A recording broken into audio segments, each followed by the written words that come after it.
Bismillahirrahmanirrahim. Acara akan segera kita mulai. Kepada teman-teman yang tidak berhalangan, bisa untuk mengaktifkan kamera video serta menggunakan virtual background yang sudah dikirimkan melalui grup koordinasi.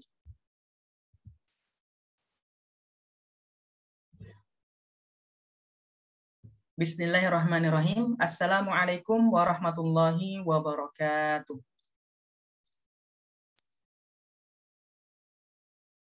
Alhamdulillahirabbil alamin. Wassalatu wassalamu ala asrafil anbiya'i wal mursalin wa ala alihi wa sahbihi ajma'in. Amma ba'd.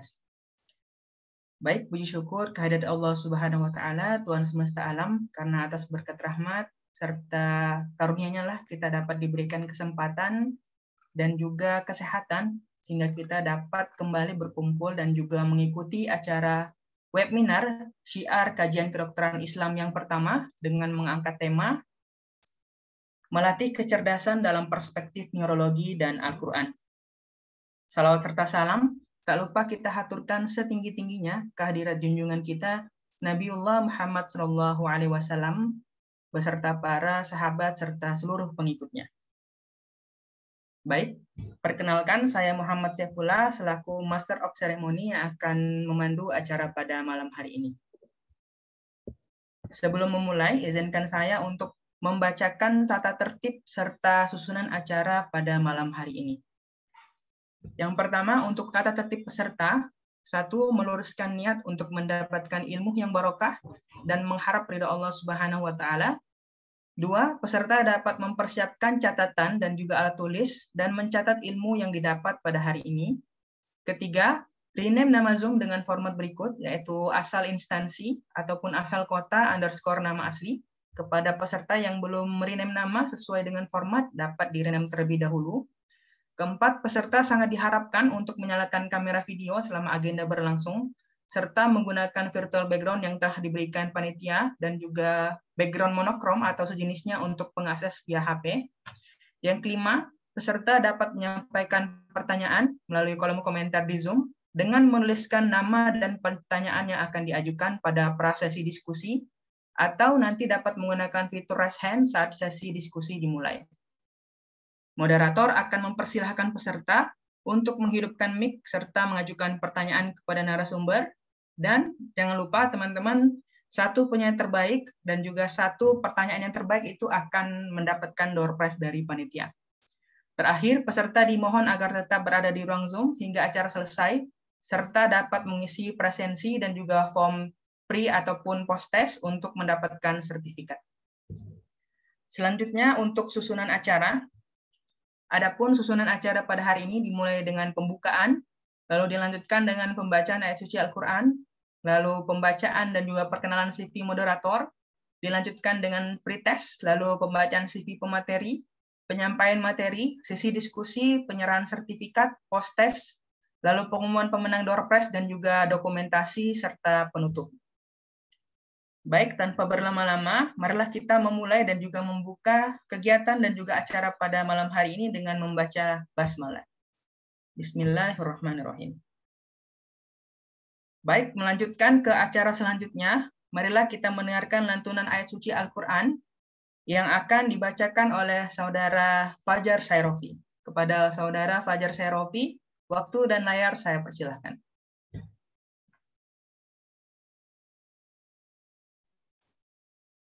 Baik, apakah suara saya terdengar? Terdengar.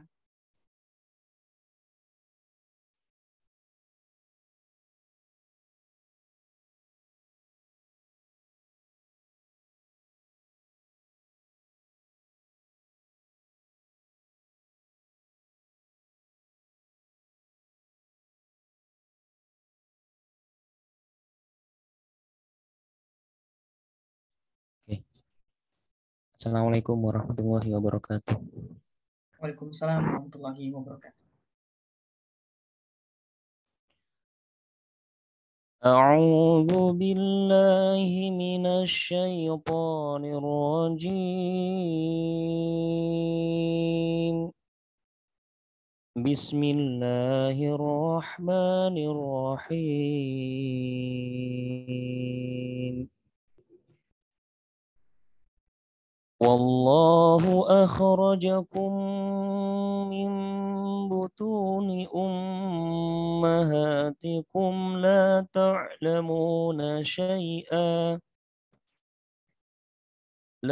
تعلمون شيئا وجعل لكم السمع والأبصار والأفئدة لعلكم تشكرون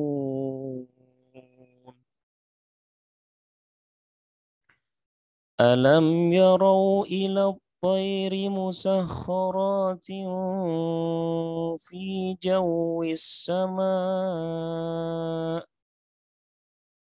ما يمسكهن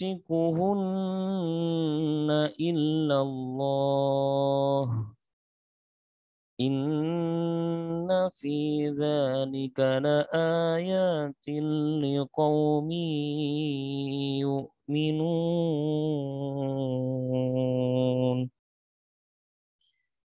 Sadaqallahul azim. Dan artinya, dan Allah mengeluarkan kamu dari perut ibumu dalam keadaan tidak mengetahui sesuatu pun. Dan Dia memberimu pendengaran, penglihatan, dan hati nurani agar kamu bersyukur. Allah Maha Kuasa dan Maha Mengetahui. Tidak ada yang luput dari pengetahuannya. Tidakkah mereka memperhatikan burung-burung yang dapat terbang di angkasa dengan mudah? Tidak ada yang menahannya selain Allah. Sungguh pada yang demikian itu benar-benar terdapat tanda-tanda kebesaran Allah bagi orang-orang yang beriman. Maha benar Allah dengan segala firman-Nya. Wassalamualaikum warahmatullahi wabarakatuh. Waalaikumsalam warahmatullahi wabarakatuh.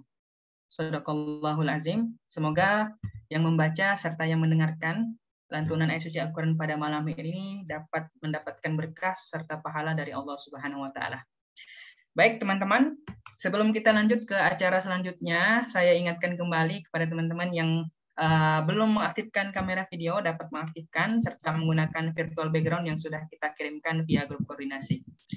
Baik, mendekati acara puncak yaitu penyampaian materi. Sebelumnya saya izin untuk memperkenalkan moderator yang akan memandu jalannya acara pada malam hari ini. Kepada Saudara Ihsan, apakah sudah bergabung? Sudah dong, Mas. Oke, siap. Sudah bergabung. Saya izin memperkenalkan diri Ihsan terlebih dahulu.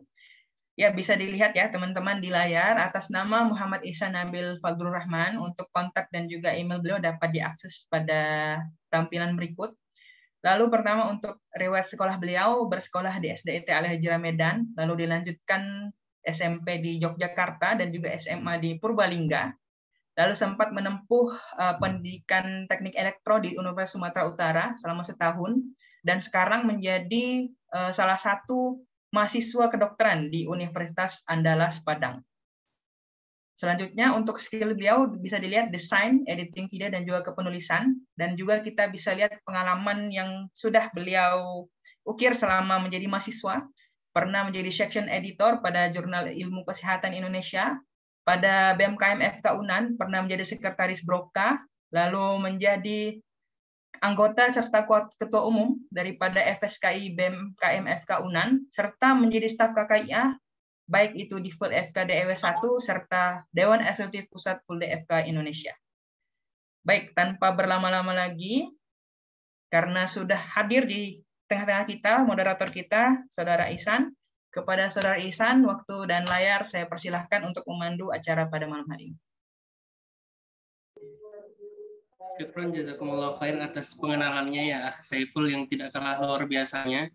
Beliau adalah kadet dari KKIA sendiri untuk Dewan Eksekutif Pusat dan untuk saat ini beliau sedang menempuh di program S1 kedokteran, tapi insya Allah sebentar lagi akan masuk ke dunia koasi akhir.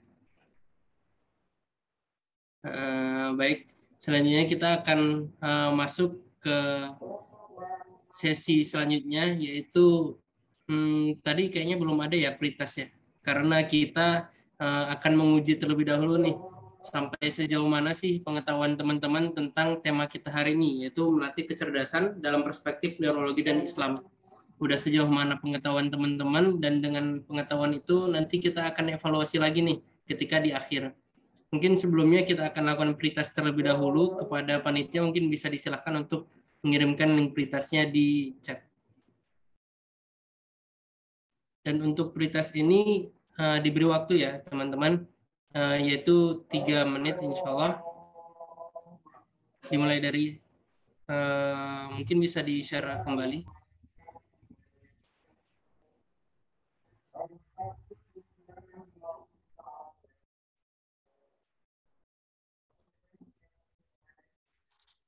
Waktunya 3 menit. Dimulai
baik teman-teman, di sini waktunya sudah habis ya.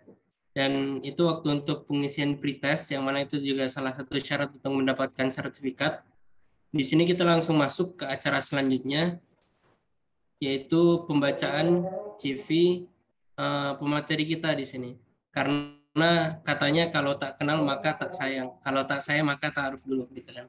Maka di sini kita kenal dulu. Pemateri kita adalah Dr. Pukofisa Prawiro, spesialis saraf konsultan PhD. Beliau bisa dikontak di nomor berikut ya, 0811 1390 43 dengan email pukofisa@ui.ac.id. Next slide. Beliau menempuh sarjana di Universitas Indonesia dengan jurusan kedokteran umum, yang mana dilanjutkan di universitas yang sama dengan jurusan neurologi pada program spesialis. Kemudian melanjutkan konsultan di Indonesian Neurology College dengan jurusan Neurobehavior Consultant, dan dilanjutkan dengan Doctor of Philosophy di Kyushu University dengan program pendidikannya itu Ronbun HKC program ya pada tahun 2021 yang lalu. Ini ada beberapa publikasi ilmiah yang sudah beliau buat ya, pada ini update-nya per 28 Januari 2021, di mana 14 artikel sudah terpublish di jurnal internasional, kemudian 25 artikel di jurnal nasional, dan 6 buku.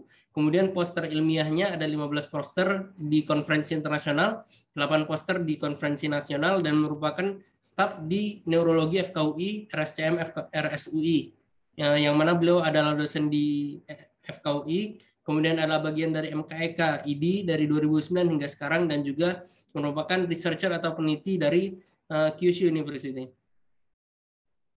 Ini ada beberapa award atau penghargaan yang sudah beliau terima, antara lain ada Satya Lencana ke-10 pada tahun 2019, ada salah satu dosen terfavorit di FKUI yang mana ini dipilih oleh mahasiswa sendiri pada 2014, dan masih banyak lagi yang tidak mungkin kami sebutkan satu persatu. Lanjut.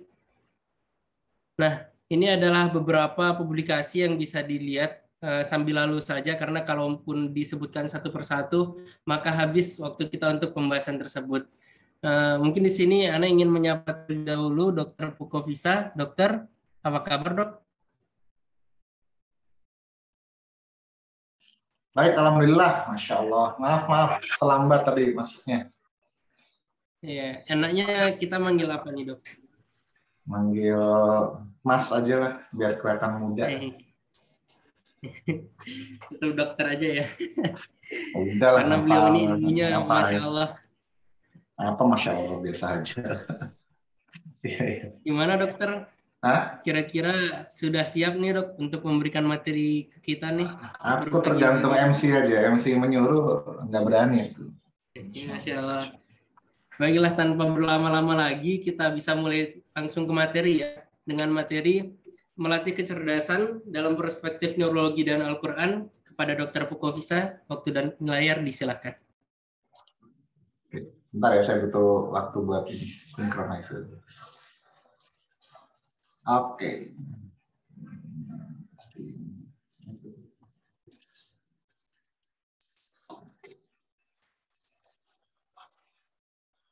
Kemarin saya ngirim itu di mana ya?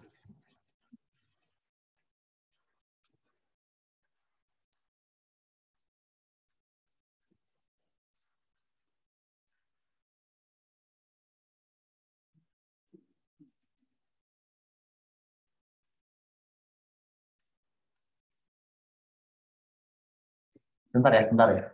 Ini ada satu.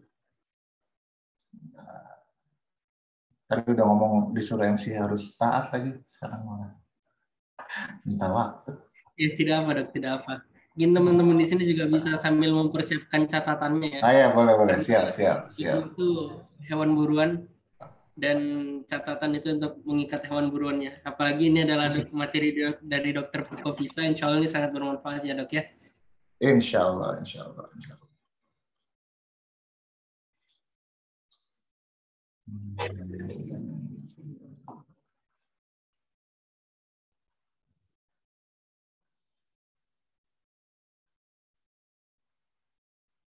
Sebenarnya ada dua file ya. Yang pertama nih saya tampilkan pertama dulu ya, mungkin.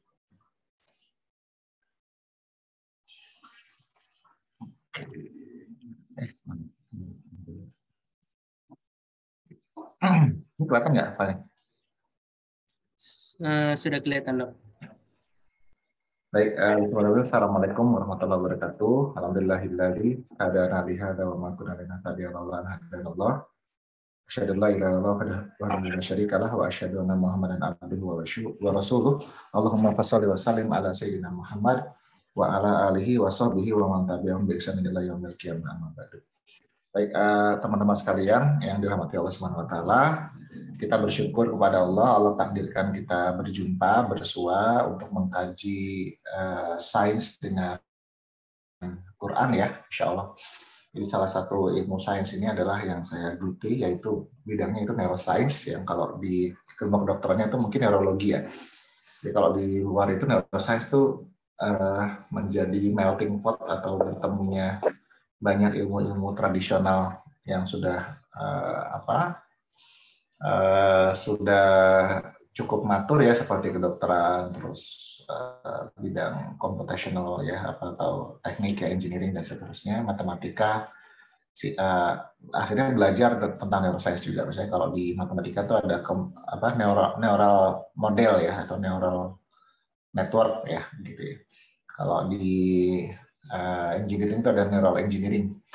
Dan di neuroscience itu sebenarnya awalnya juga biologis, tapi kemudian sangat diminati oleh banyak ilmu-ilmu ya, termasuk misalnya marketing, ada neuromarketing, ada linguistik, ada neurolinguistik dan seterusnya. Jadi memang menjadi salah satu language atau bahasa keilmuan yang bisa lintas bidang gitu, bukan hanya terpaku pada kedokteran aja. Nah, menarik ketika ini menjadi salah satu metode ya, ketika kita mengkaji Quran, tentu saja ya, sebagaimana Allah perintahkan kita untuk terus mengkaji Quran. Kemudian di sisi lain kita mencoba membuat matching ya terhadap apa yang kita kaji juga dalam keilmuan kita, salah satunya neuroscience. Jadi mudah-mudahan ini menjadi bagian dari tadabbur yang tidak keliru ya, insya Allah, dan menambah keimanan kita juga kepada Quran. Jadi saya punya Instagram ini, Iman Neuroscience ya. Ini Instagram yang memang didedikasikan untuk memadu padankan bahasa-bahasa langitan neuroscience itu dengan inspirasi-inspirasi yang ada dari Quran dan hadis ya. Jadi ini salah satunya misalnya dijelaskan oleh ta'adzana rabbukum la in syakartum la azidannakum la in kafartum inna adzabi lasyadid, di Quran surat Ibrahim ya, tentang Allah itu memaklumkan bahwasanya selama hamba-hambanya bersyukur maka Allah akan menambah nikmat kepadanya, dan jika hambanya mengingkari ya maka azabnya sangat berat ya. Jadi nanti salah satu inspirasinya kan adalah bagaimana kita mengucap syukur. Jadi dalam mengucap syukur itu kalau hanya sekedar mengucap syukur itu mungkin kita hanya butuh area broca ya sama presentral, sekedar ngomong aja maksudnya.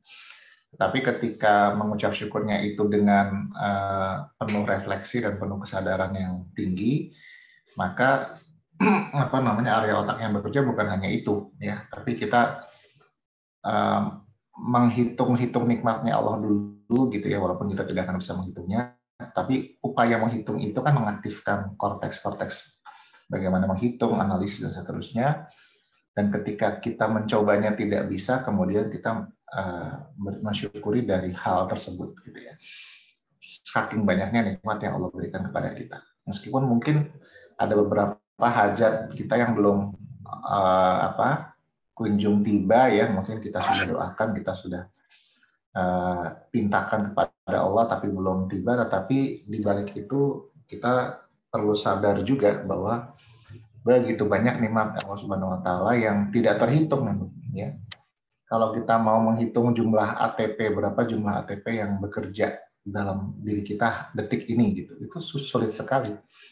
Ya, dan setiap ATP itu tidak terjadi kecuali atas izin Allah Subhanahu wa taala. Kita kan nggak pakai capek-capek mikir. Coba bayangin kalau kita untuk menghasilkan satu ATP saja itu harus mikir, dan kalau kita lupa mikir, siklus Krebs kita berhenti gitu. Maka 2 molekul glukosa yang harusnya terjadi mencapai 38 ATP ya kalau pakai siklus Krebs, karena kita lupa memerintahkan siklus Krebs-nya bekerja, maka cuma ada 2 ATP gitu. Coba bayangin betapa capeknya kita kalau kita diminta untuk mengurus diri kita sendiri. Jadi kita yang sebenarnya nggak akan mampu mengurus diri kita sendiri.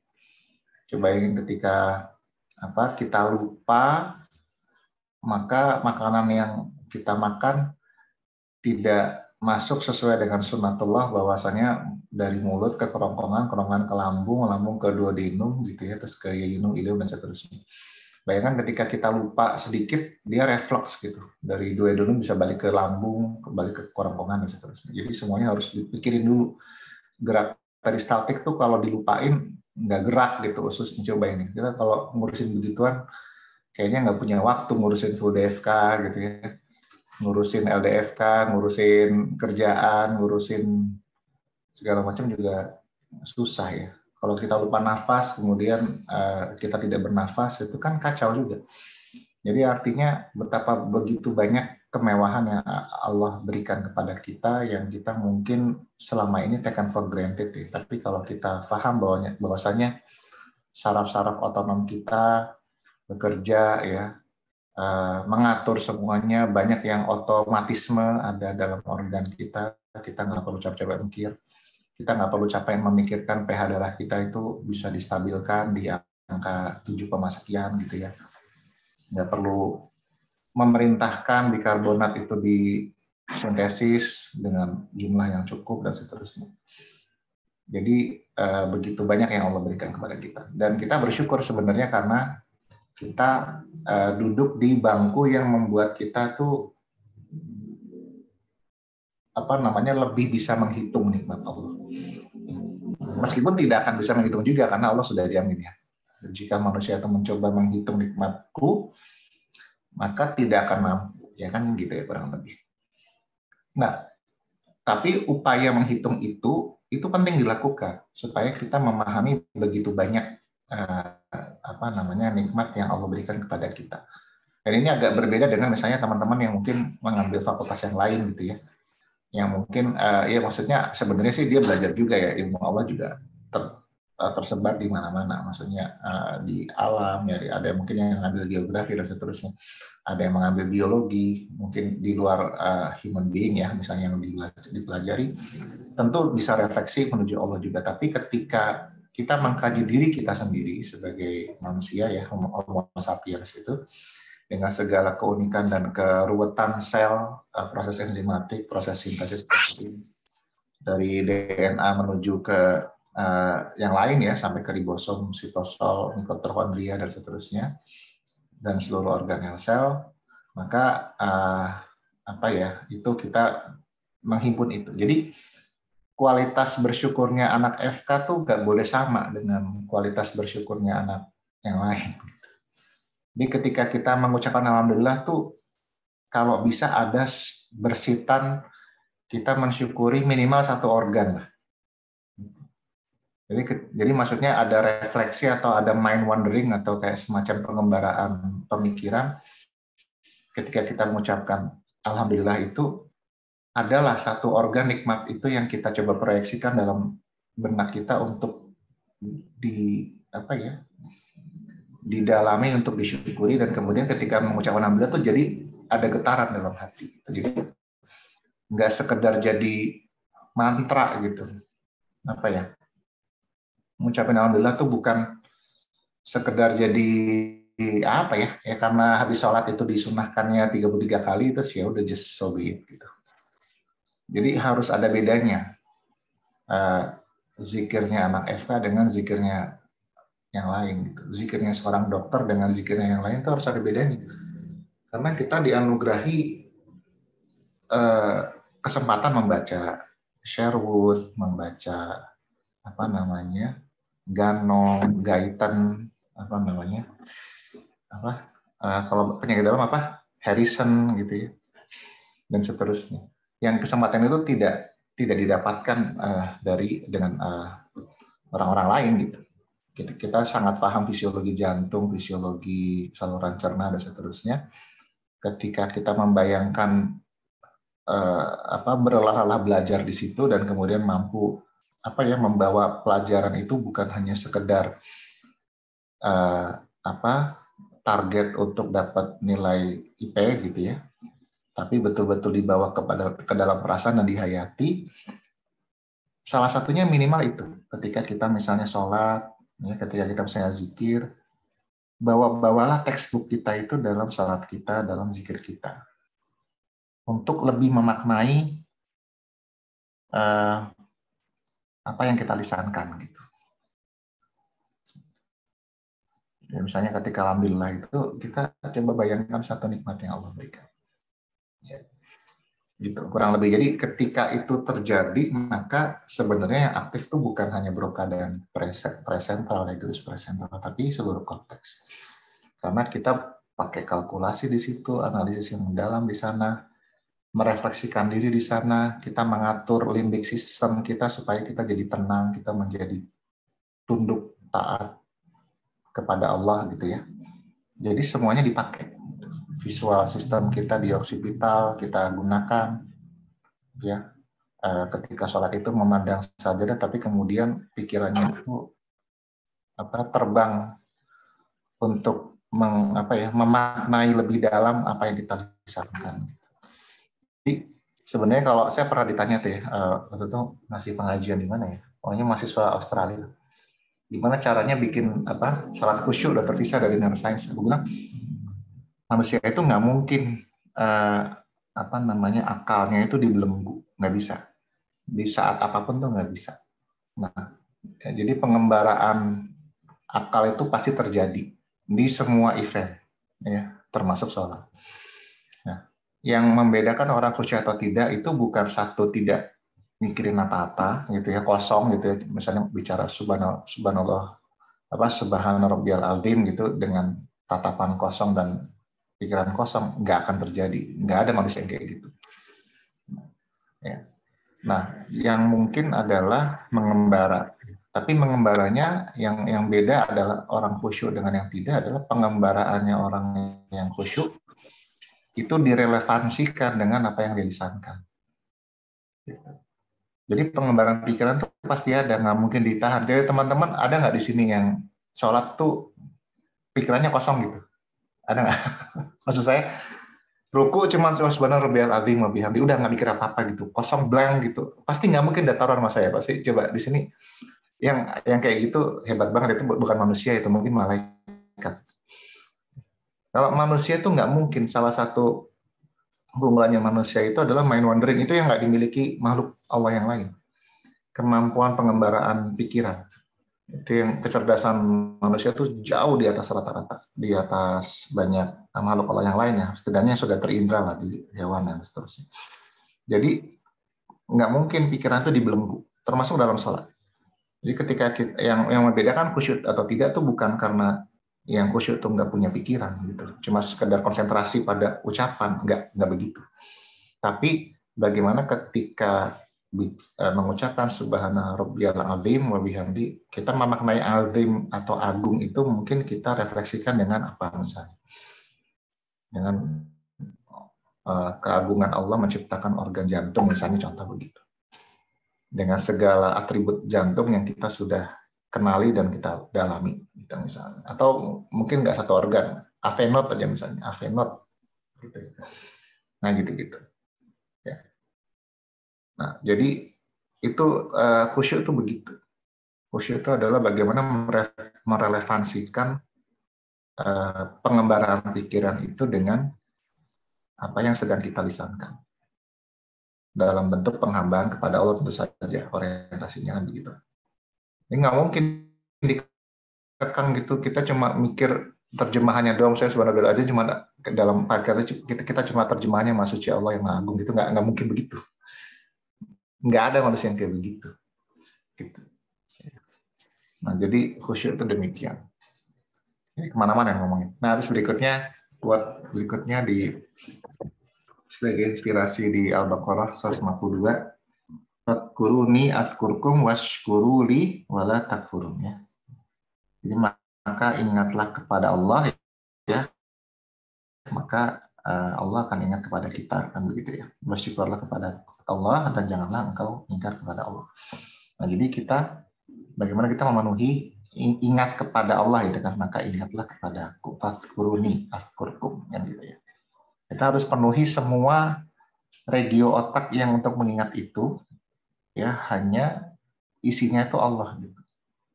Ingat yang lain boleh nggak? Boleh, tapi kemudian terkoneksi dengan Allah. Jadi kita ingat ujian, iya, tapi ujiannya kita kemudian bisa maknai itu sebagai perjuangan kita beribadah kepada Allah saja.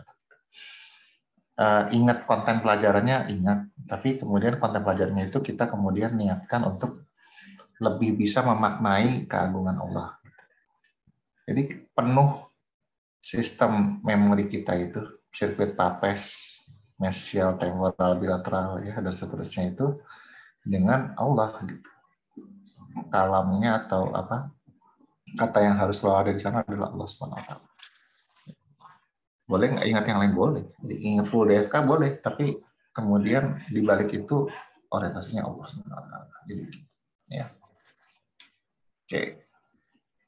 Nah, sekarang baru materinya. Dari tadi masih postingan nggak jelas.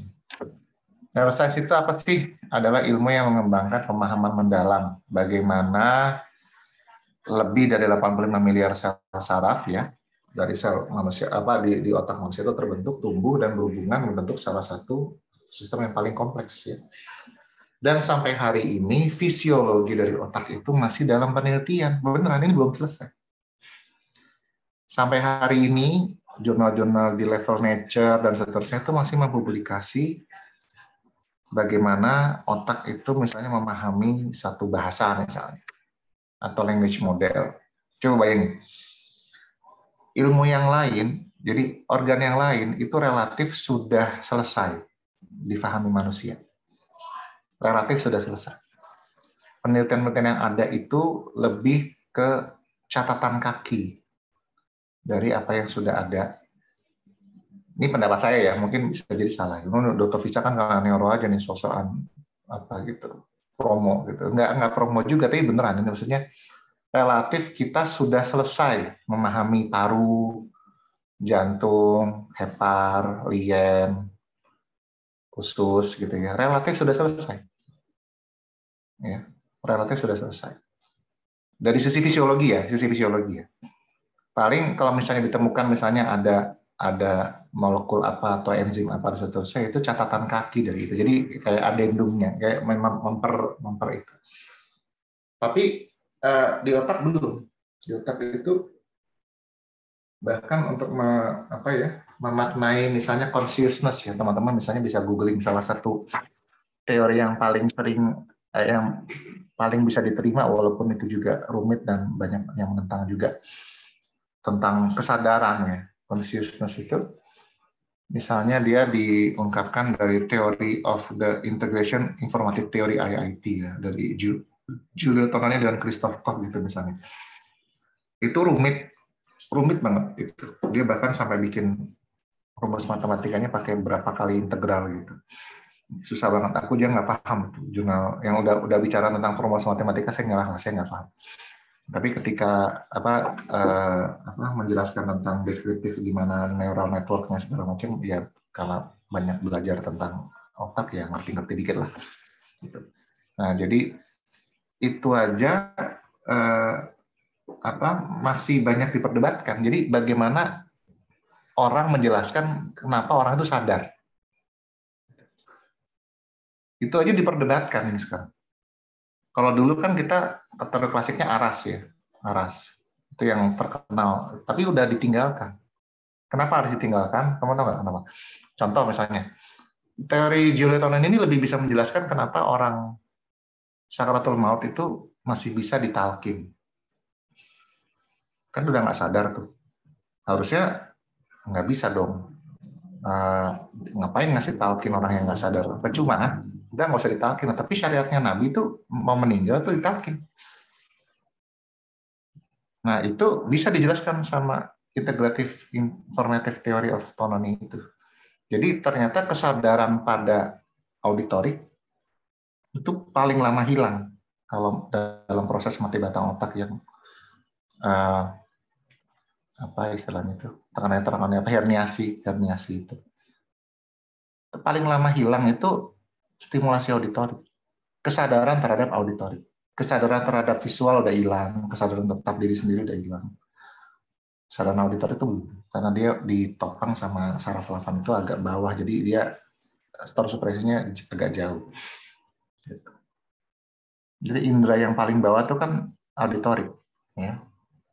Jadi kalau misalnya ada herniasi itu yang kena kan nerve optik dulu kena, ya edem makanya ada papil atrofi, papil edem, ya. Terus kemudian di auditorik itu kan di pons, ya, di tengah bawah. Ya. Jadi kalau udah selesai itu ya udah mau mati udah selesai, udah tinggal belang mata doang udah nggak ada indera, ya. Relatif udah nggak ada. Paling pengecapan mau ngapain juga kita nggak bisa ngasih transmisi pesan lewat pengecapan, ya. Nah, jadi yang terakhir tuh relatif terakhir tuh ya auditorik.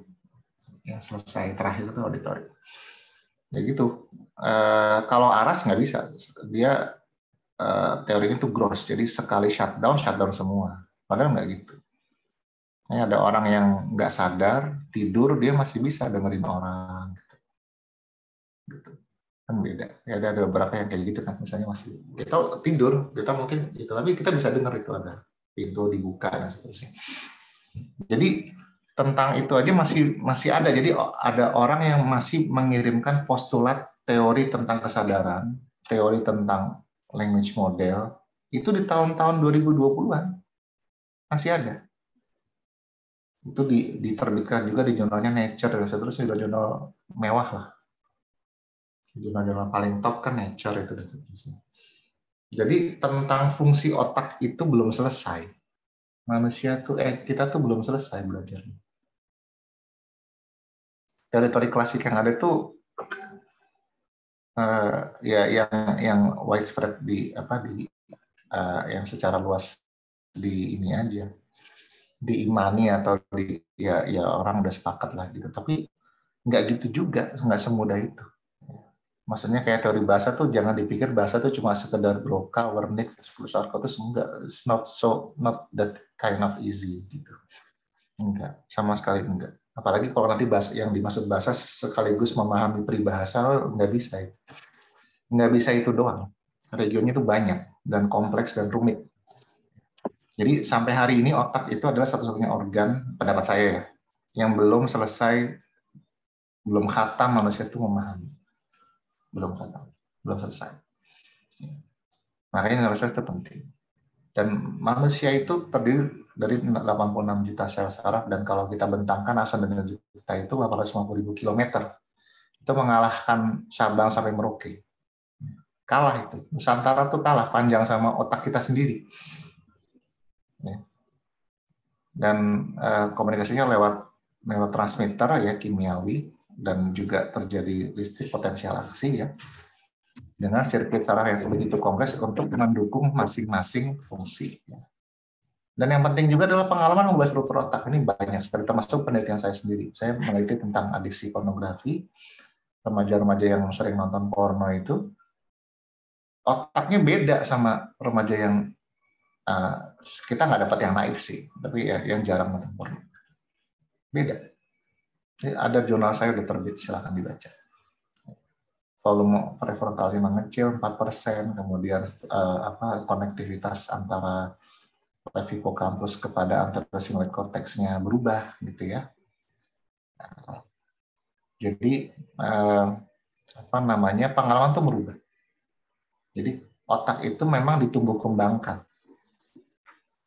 Orang yang menyia-nyiakan masa kecilnya akan berbeda dengan orang yang mengoptimalkan masa kecilnya untuk belajar dan seterusnya. Yang sering main-main akan berbeda dengan yang sering kerja keras gitu ya, atau belajar. Pasti berbeda. Kalau kita menyesal hari ini ya nggak apa-apa, lebih bagus, tapi kita ubah nanti ke depan. Jadi termasuk juga substance ya, pengalaman itu termasuk substance juga. Jadi ketika kita misalnya ada yang terjangkit adiksi nafza gitu, otaknya berubah, beda dengan otak yang tidak mengalami adiksi. Jadi area otak itu ketika kita berlatih sebuah keahlian, area otak fungsi tersebut tumbuh. Dan ketika nanti sudah ahli di situ, maka metabolismenya akan sangat efisien. Jadi misalnya contoh ya, ini buat beberapa penelitian yang sudah dilakukan. Orang pesepak bola profesional itu kalau di scan otaknya itu, ya dipakai MRI, functional MRI, dia bisa melihat metabolisme otak ya di situ. Maka area-area otak yang dipakai untuk motorik itu sangat kecil aktivitasnya dibandingkan pesepak bola amatir. Maksudnya apa? Jadi pesepak bola amatir itu mengolah bola tuh harus mikir gitu. Mikirnya keras. Metabolismenya tidak efisien. Mereka yang pesepak bola atlet profesional itu mikirnya efisien. Jadi aktivitasnya kecil. Kecil aja udah bisa malah bola yang sedemikian terampil. Jadi nanti misalnya, dan itu dilakukan ketika kita sudah expert dalam satu bidang, kita nggak banyak mikir lagi di situ. Misalnya kayak saya tuh nih, saya nggak nyiapin slide khusus nih untuk ketemu teman-teman, nggak perlu, karena saya udah banyak sering ngobrol tentang ini. Jadi dan bahkan saya memberikan kontennya tuh kan kaya ya, maksudnya tulisan cuma kayak gini, tapi saya ngomongnya kemana-mana. Karena memang begitu. Jadi artinya ketika kita sudah expert dalam satu bidang, maka kita seperti tidak punya effort yang besar dalam bidang expert kita itu. Nah, tinggal teman-teman mau expert di bidang apa kan gitu. Dan expert itu tentu dihadirkan lewat ke kontinuitas amal ya. Amal-amal yang kecil juga begitu. Misalnya kalau kita sudah terlatih untuk ketika kita sudah terlatih kalau kita mengucapkan alhamdulillah itu kita bawa textbook. Maka tuh kita expert bisa nanti ketika mungkin awal-awal effort gitu. Gimana cara zikir alhamdulillah tapi ngebayangin otak atau ngebayangin organ yang kompleks tuh gimana, kan susah ya. Pertama-tama pasti nggak biasa. Tapi ketika nanti sudah coba terus begitu dan terus begitu, lama-lama tuh dalam 1 detik kita mengucapkan alhamdulillah tuh udah kebayang aja dengan segala kerumitannya. Kerumitan organ yang kita mungkin sangat kenal baik gitu. Mungkin nanti teman-teman spesialisasinya apa gitu misalnya. Gitu. Jadi teman-teman bisa mendapatkan refleksi yang mendalam tentang satu organ itu yang hanya dalam 1 detik sekaligus melisankan alhamdulillah misalnya.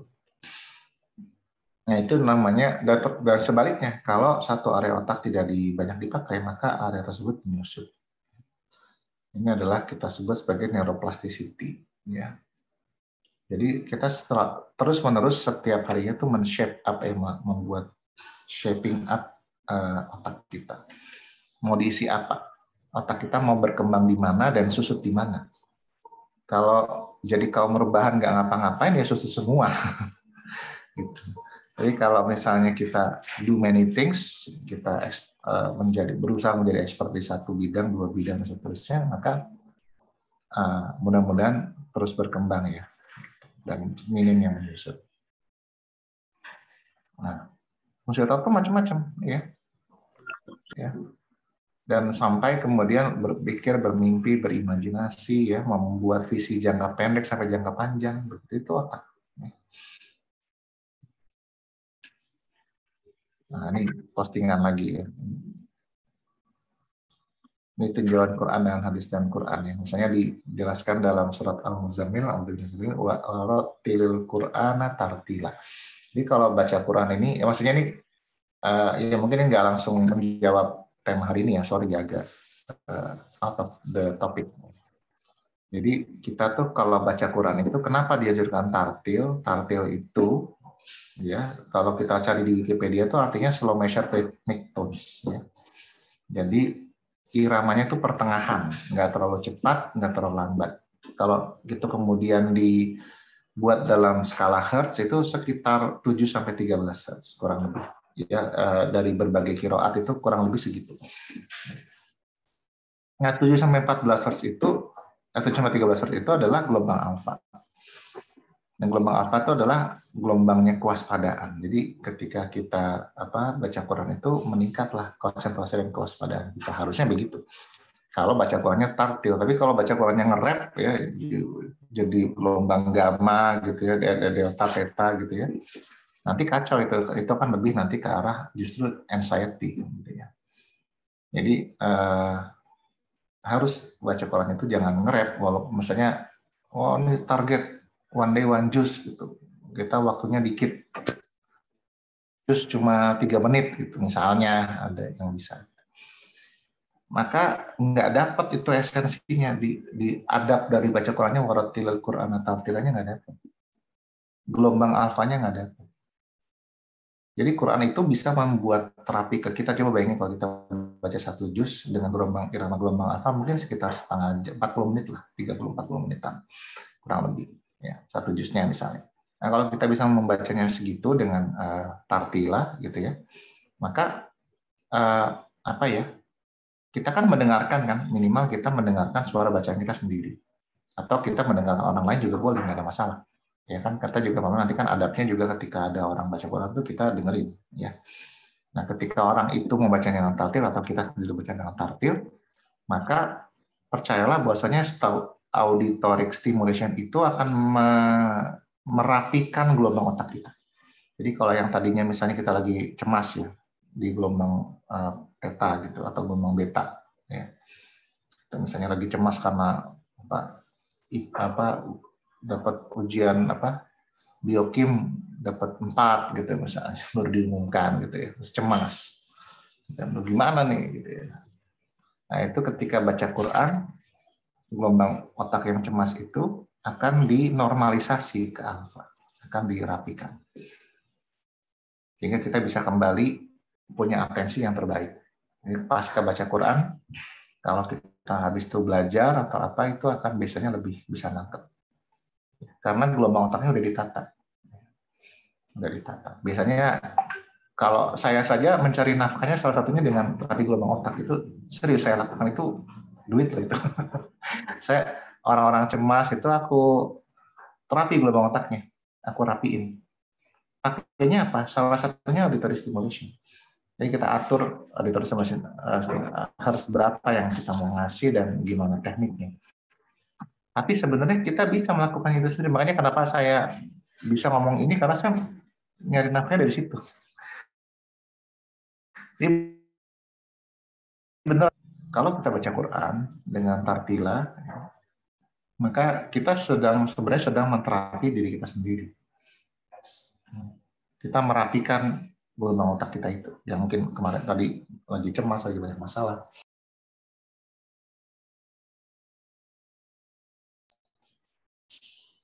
Ketika banyak masalah ya, kok ngintip lagi? Enggak ya? Halo? Saya jelas nggak suaranya? Ya, tadi jelas ya. Ketika kita baca Quran dengan teratil, maka kita akan dicetak gelombang alfa. Dan itu ini nanti ada beberapa nanti itunya penelitiannya. Di Al-Araf juga demikian dijelaskan adabnya kalau kita mendengarkan baca Quran itu wa idza quri'al Qur'anu fastami'u lahu wa ansitu la'allakum turhamun. Artinya apa? Jadi kalau kita ingin mendengarkan Quran itu ya, pertama fastami'u lahu. Kita memfokuskan semua indera, kita menghimpun atensi yang terbaik, kita memilih stimulus yang kita anggap penting itu adalah yang kita dengarkan. Dan menghambat yang lainnya. Maksudnya gini, kita ini kan sebagai manusia ini kan ada panca indera. Dalam satu simultan waktu, kita itu sebenarnya inderanya bekerja untuk banyak hal.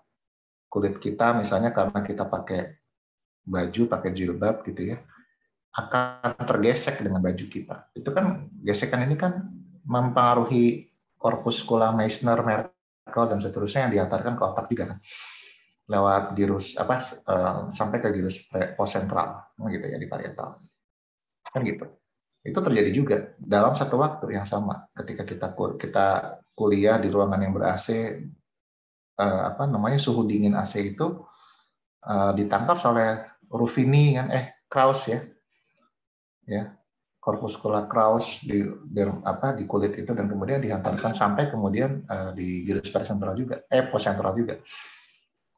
demikian juga pendengaran sampai nanti ke girus Hessel gitu, dan penglihatan. Jadi ketika kita misalnya itu kan kita lima inderanya kan aktif kan ya, misalnya kita sambil lagi ngunyah permen atau kita lagi merasakan air hidup kita sendiri, itu kan juga ada tuh gustatorik. Jadi artinya stimulus itu terjadi secara simultan oleh seluruh indera.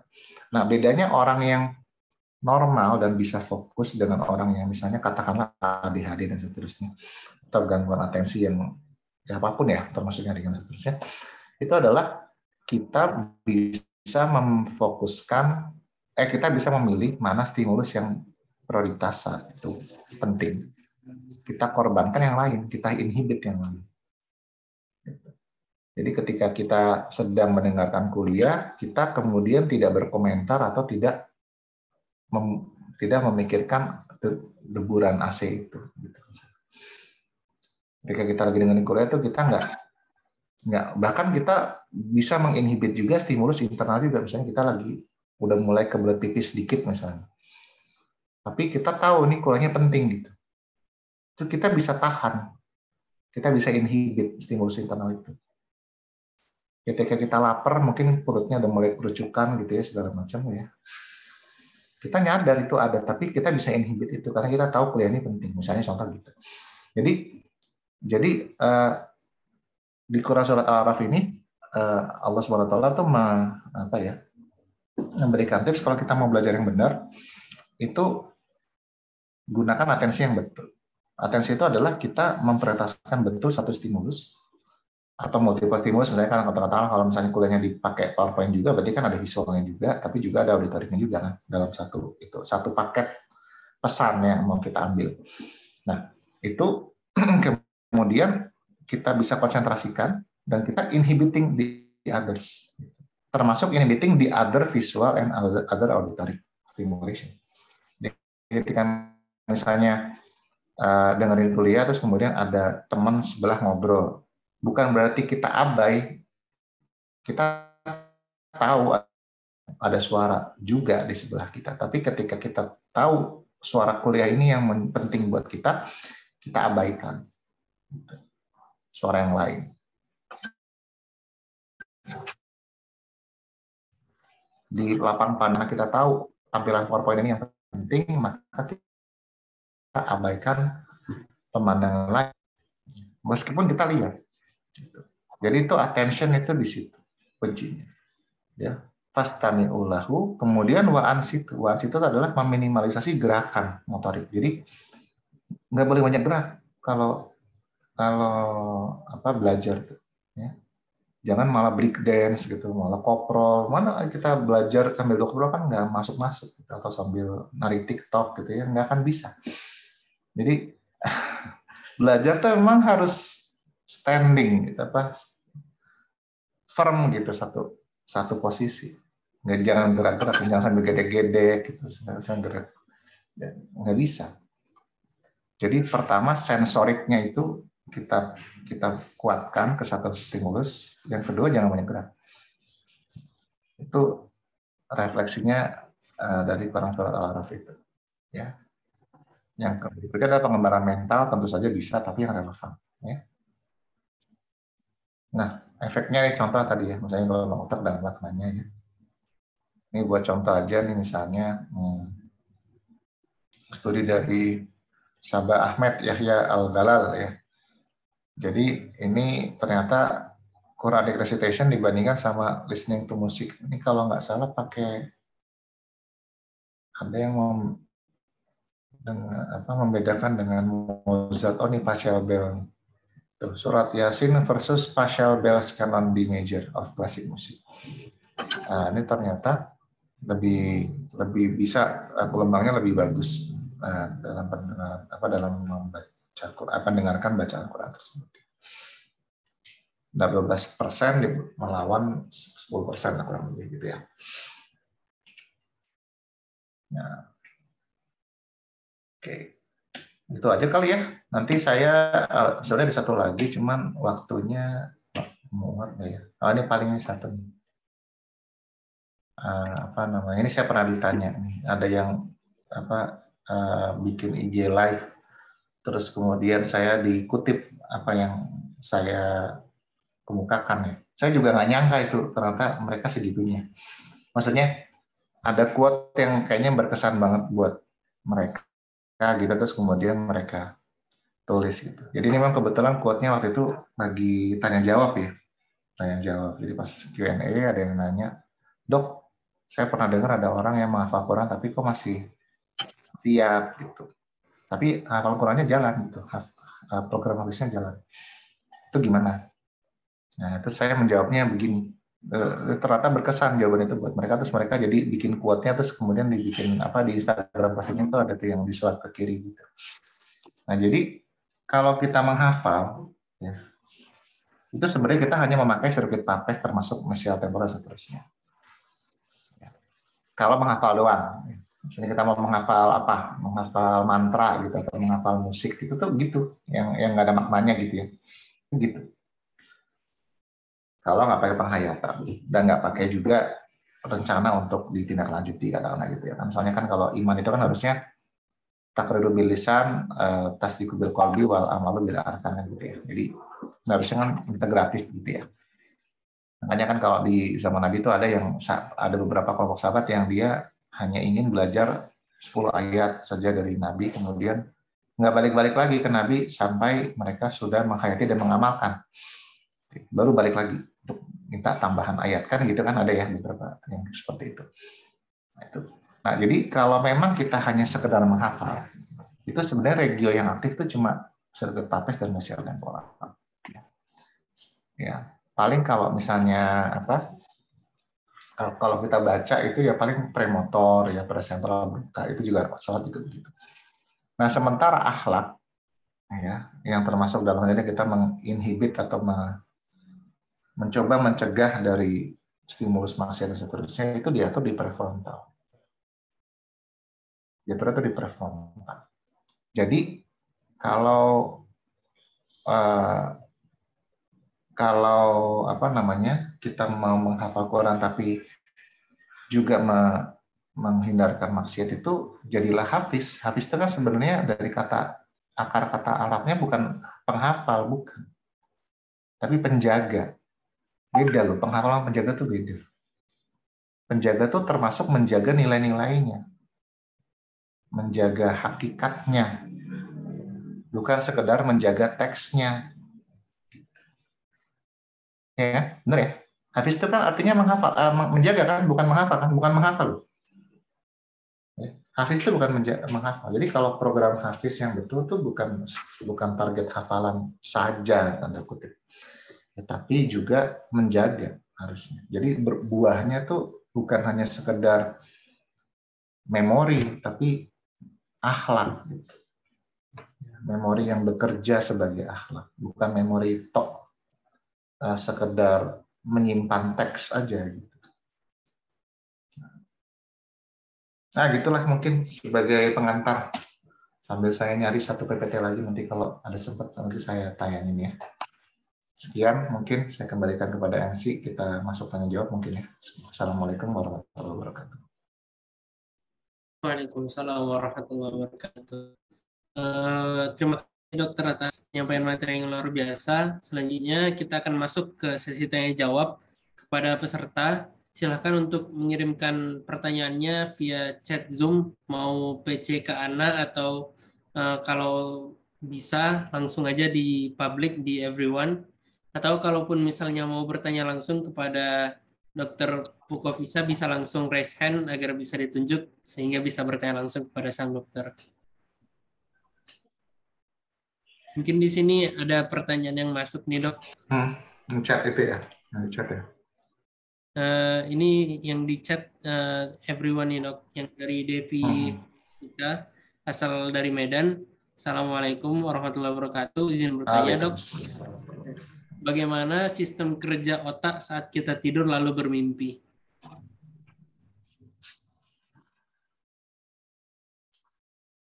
Ya, jadi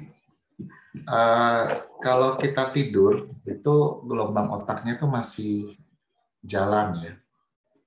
Jadi nggak mati gitu, jangan berpikir gelombang otak jadi flat gitu, enggak. Kalau lagi tidur tuh justru gelombang otak tuh masih ada beberapa yang makin banyak bermunculan gitu. Nah, ketika bermimpi itu biasanya sih kalau dalam staging tidur tuh dia sudah non-REM sampai REM staging ya. Jadi udah fase 3, fase 4. Nah, sistem kerjanya sebenarnya dia itu sudah mulai ada komunikasi dengan alam bawah sadar, intinya gitu kalau mimpi. Nah, meskipun memang mimpi itu dari Allah ya, datangnya maksudnya ya kita itu rahasia Allah juga, kita neuroscientist itu belum bisa memahami betul. Tapi yang kita pahami adalah dalam stage mimpi itu kita terjadi interaksi komunikasi antara alam bawah sadar kita dengan apa yang telah kita alami sehari-hari itu. Jadi kesan lah setidaknya, bukan kayak misalnya kita mengingat lagi seluruh setelah kita ngapain gitu, tapi mungkin ada kesan-kesan yang mendalam yang itu masuk dalam memori gitu ya, alam bawah sadar setidaknya gitu, yang kemudian berinteraksi dengan alam bawah sadar. Makanya kadang-kadang mimpi itu mengekspresikan apa yang kita gundahkan atau apa yang kita berusahakan di hari itu. Kadang-kadang begitu. Nanti cara menjawabnya itu adalah seperti itu ya. Tetapi nggak selalu harus begitu, karena kan kita tahu bahwasanya ada beberapa ya, dalam membuah kan juga dijelaskan nanti ada di antara umat Nabi yang kemudian memimpikan Nabi begitu ya. Itu hal-hal yang ya itu sekali lagi itu rahasia Allah Subhanahu wa taala, itu yang nggak bisa dijelaskan. Tapi secara umum demikian cara kerja. Baik, terima kasih dokter. Tadi Ana lihat ada yang angkat tangan ya dari Muhammad Razak. Apakah ingin bertanya? Iya, Ya, Mas. silakan kepada Muhammad Razak. Oke, baik. Terima kasih Kak Ihsan atas kesempatannya. Terima kasih juga kepada Dr. Pukovisa atas materinya yang sangat menarik. Sebelumnya, perkenalkan, nama saya Muhammad Razak Abdillah. Saya dari Universitas Mula Warman, dari program studi kedokteran angkatan 2019. Di sini saya mau izin bertanya tentang bagaimana memusatkan perhatian pada saat proses belajar. Dari yang dokter sampaikan tadi, salah satunya adalah kita bisa memilih atau mengeksklusi kegiatan-kegiatan yang sekiranya itu bisa mengganggu fokus. Dan hal itu yang bisa tetap menjaga kita dalam keadaan fokus. Nah, dari pengalaman saya, biasanya itu kalau dari saya sendiri dok, untuk memusatkan perhatian itu alasan paling utamanya adalah satu, di mana yang saya perhatikan itu adalah hal yang membuat saya menarik atau ada intensi untuk mengikuti suatu kegiatan. Salah satu contohnya adalah misalkan kegiatan pada malam hari ini yang saya sempatkan waktu untuk memperhatikan, padahal mungkin tadi saya ingin melakukan aktivitas waktu tertentu, namun karena pembahasan dan penjelasannya sangat menarik, saya dapat memusatkan perhatian pada kegiatan ini. Namun di lain hal, dari beberapa pengalaman itu terdapat misalkan ya kondisi ruangannya itu sudah kondusif, dari saya sendiri sudah siap untuk mengikuti kuliah misalkan, namun ternyata dari realitanya itu materi yang disampaikan itu ini subjektif menurut saya kurang menarik, sehingga walaupun handphone sudah disingkirkan ataupun suasana di ruangan sudah kondusif, tetap saja dari dalam diri saya sendiri itu menganggap penjelasannya kurang menarik, sehingga mungkin tidak bisa mungkin tidak tetap berpegang teguh, tidak melakukan aktivitas tertentu, tapi malah jatuhnya ngantuk lalu tertidur. Dan itu mungkin sering sekali saya dapatkan masalah yang demikian. Nah, mungkin yang saya lakukan untuk solusi tersebut adalah mungkin mencari penjelasan lain yang menarik. Namun itu mungkin sangat makan banyak waktu. Nah, makanya saya di sini izin bertanya, apakah ada solusi lain atau manipulasi tertentu, misalkan pada saat keadaan tersebut, apakah ada hal lain yang bisa saya pakai untuk memusatkan perhatian saya terhadap kondisi yang demikian. Mungkin itu dokter, mohon maaf jika bertele-tele. Terima kasih.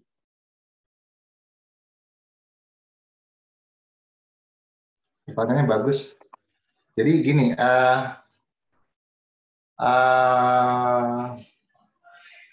ya saya juga punya masalah yang sama, tapi saya yakin semua orang punya masalah yang sama. Jadi gini, kita kan tidak bisa mengendalikan dosen ya, atau guru atau siapapun ya, ustadz termasuk, ya apapun ya, pokoknya orang yang memberikan materi kan gitu, apapun itu ya, termasuk acara FUDFK dan seterusnya, atau yang mimpin rapat di FUDFK atau di LDFK atau siapapun, intinya yang menjadi narasumber lah. Kita kan nggak bisa mengontrol. Nah, jadi sebenarnya ya itu pasti ada pengaruhnya ketika orang itu menyajikannya dengan cara yang membosankan, maka memang otak kita tuh tidak akan tertarik, gitu, memang begitu. Jadi memang dinamikanya itu begitu. Ya.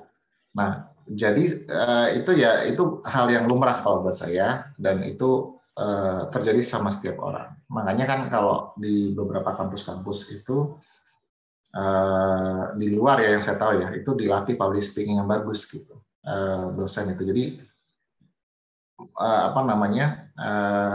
mengucapkan atau memberikan kontennya itu dia menginspirasi gitu.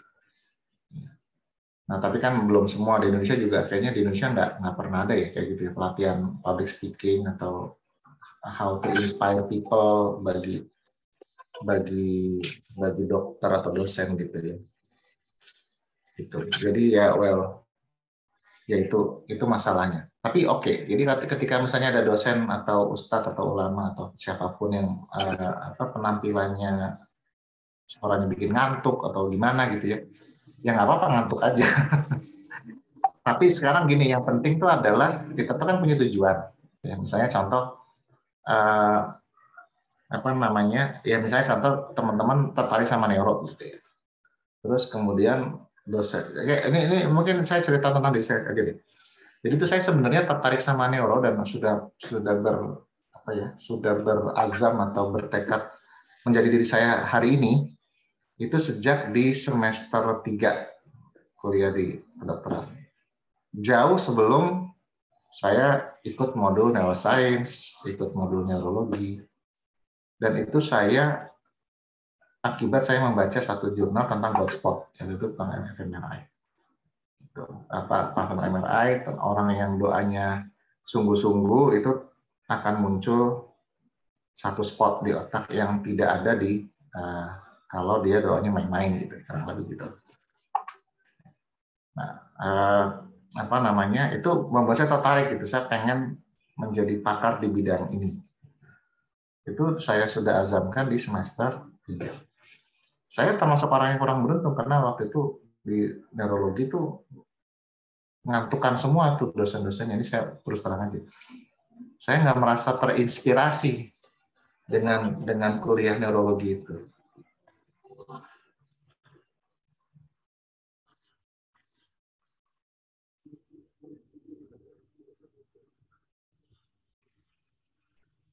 Bisa ditelepon ini Pak Kotino.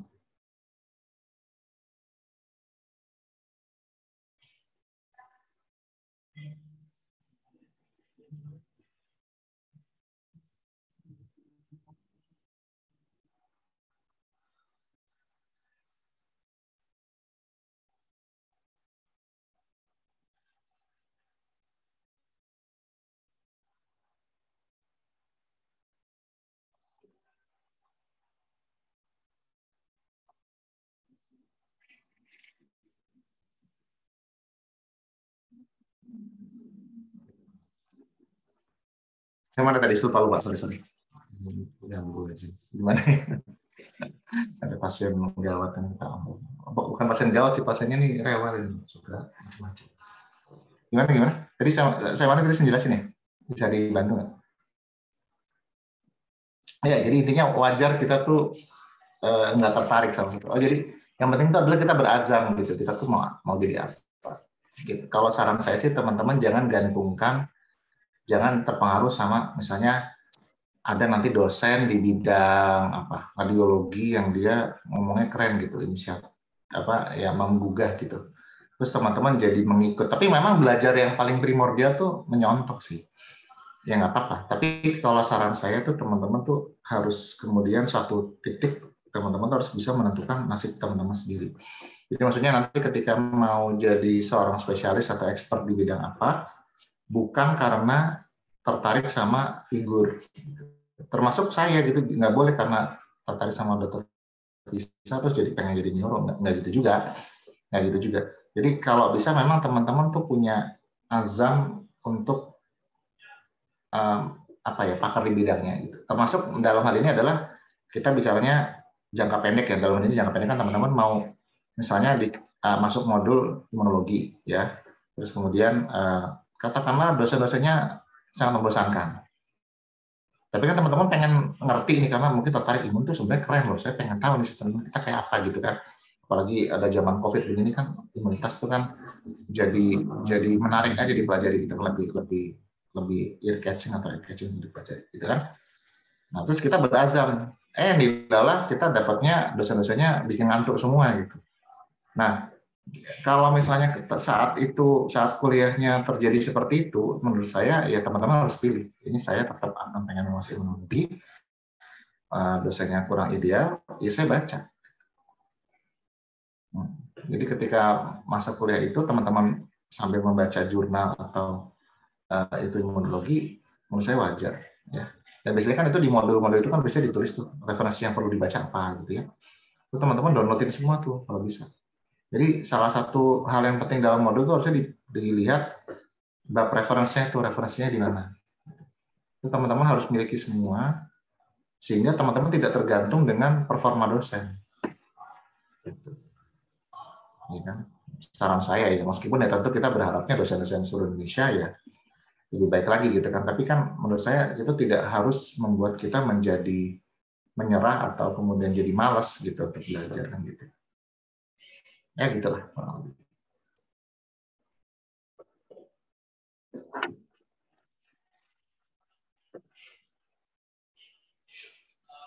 Mas Reza, ada tanggapan? Ya udah Kak Isan, sudah jelas banget. Terima kasih dokter atas pencerahan. Baik, terima kasih dokter. Ini ada pertanyaan lagi nih dok. Dari Nanda dari Universitas Mula Warman, Nanda Rahmi. Di sini pertanyaannya, Assalamualaikum warahmatullahi wabarakatuh dok. Profesi dokter izin bertanya. Jadi tadi ada disampaikan terkait ketika suatu area otak tidak dipakai, maka area tersebut akan menyusut yang disebut neuroplastisitas. Apakah area otak yang menyusut tadi akan ada kemungkinan bertumbuh kembang lagi saat area otak itu digunakan? Misalnya otak dilatih untuk belajar atau berpikir di saat sudah lama tidak melakukan kegiatan belajar. Terima kasih dok. Iya, bisa bertumbuh lagi, bisa. Ya, bisa. Jadi tentu saja. Jadi misalnya kita lama nggak sekolah itu, ada tuh teman saya tuh yang dia ngambil PPDS-nya tuh di umur deadline itu, umur yang paling tua gitu yang boleh masuk kan gitu. Terus dia lama kerja di puskesmas gitu atau di klinik gitu, terus kemudian jadinya harus kayak effort lagi, tapi bisa.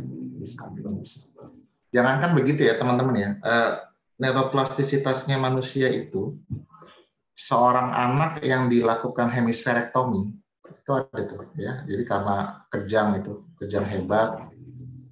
Zaman dulu tuh sampai satu hemisfer dihilangin gitu. Itu memang treatmentnya zaman dulu begitu. Orang yang diambil setengah otaknya itu masih bisa tumbuh kembangnya optimal. Gitu. Ini setengah loh otaknya. Satu hemisfer diambil. Itu masih bisa. Jadi kemampuan neuroplastisitas manusia itu luar biasa. Setengah otak diambil aja masih bisa terpenuhi lah. Walaupun memang tidak, misalnya kalau dibandingkan yang nggak diambil tentu tetap masih beda ya.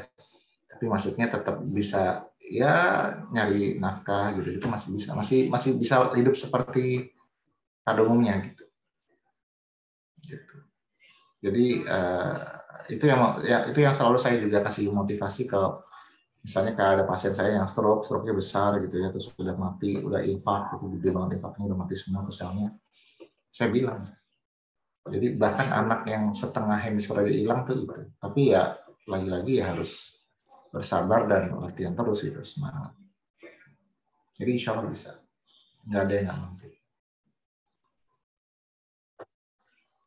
Baik, terima kasih dokter. Gimana dari Ofnanda, apakah sudah sampai?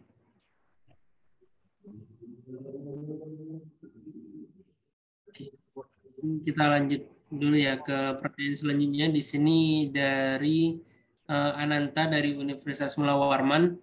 Pertanyaannya, Afwan dok, otak menyimpan banyak keajaiban dari Allah dari segi struktur dan fungsinya. Dari penjelasan hari ini, otak akan menjadi pusat pengatur manusia. Otak juga menjadi indikator akan IQ dan EQ.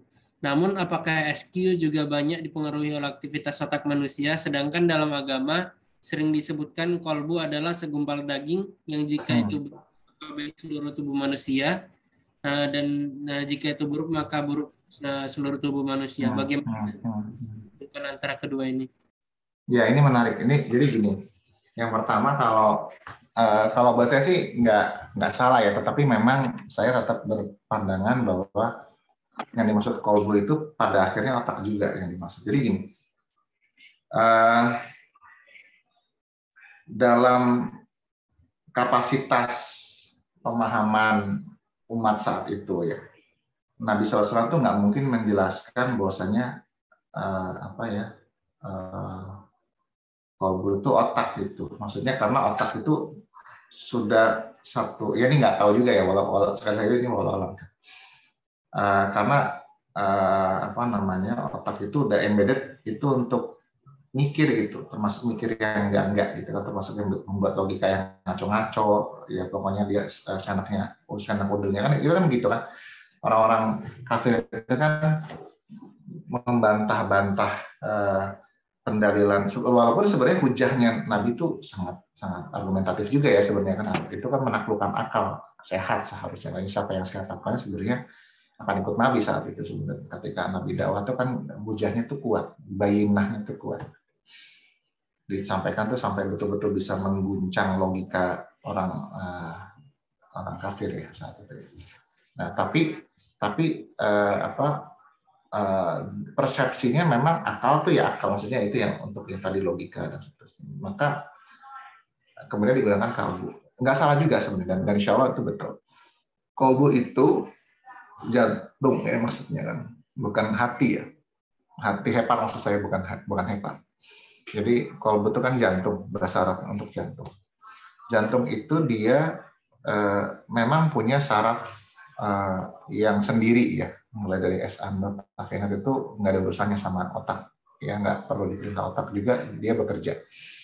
Tetapi keseluruhan S-anot, afenat itu dia punya hubungan yang kuat, ya, yang cukup banyak bundel sarafnya dengan saraf otonom, ya, simpatis maupun parasimpatis, yang itu kemudian dihimpun dalam sistem limbik.